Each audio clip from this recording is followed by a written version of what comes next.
Viral warga rusak fasilitas kampus, kesal mahasiswa demo sampai malam hari sebabkan macet panjang. Tengah ramai detik-detik warga setempat dan para mahasiswa terlibat saling serang usai demo unjuk rasa mengawal putusan MK. Hal itu kini ramai usai diunggah di sosial media, salah satunya akun Instagram @interaktif pada Selasa, 26 Agustus 2024. Sejumlah warga merusak pagar kampus Universitas Negeri Makassar diduga kesal akibat demo sampai malam hari hingga menimbulkan kemacetan panjang, tulis keterangan pada unggahan. Warga yang geram atas aksi mahasiswa yang berunjuk rasa dan memblokade jalan dipukul mundur warga hingga ke dalam area kampus.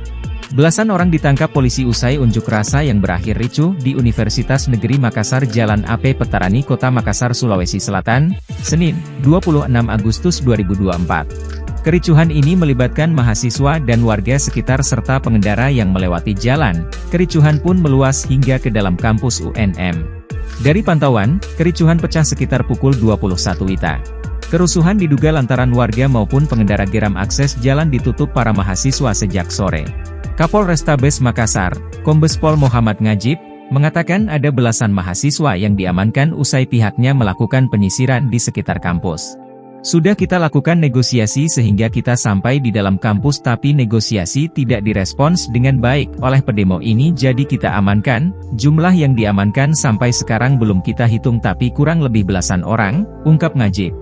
Ngajib menjelaskan ada 3 titik lokasi kericuhan, yakni di Universitas Bosowa Makassar, Universitas Muslim Indonesia Makassar, dan UNM Makassar. Dari 3 lokasi, beberapa fasilitas umum rusak mulai dari 1 unit kendaraan angkutan umum, kendaraan roda 2, hingga sejumlah kaca ruangan di UNM Makassar. Untuk saat ini, para mahasiswa yang diamankan sudah dibawa ke Mapolrestabes Makassar untuk pemeriksaan lebih lanjut.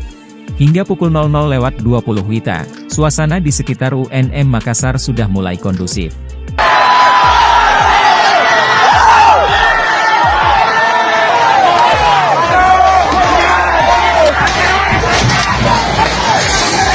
Download Tribun X sekarang, menghadirkan lokal menjadi Indonesia.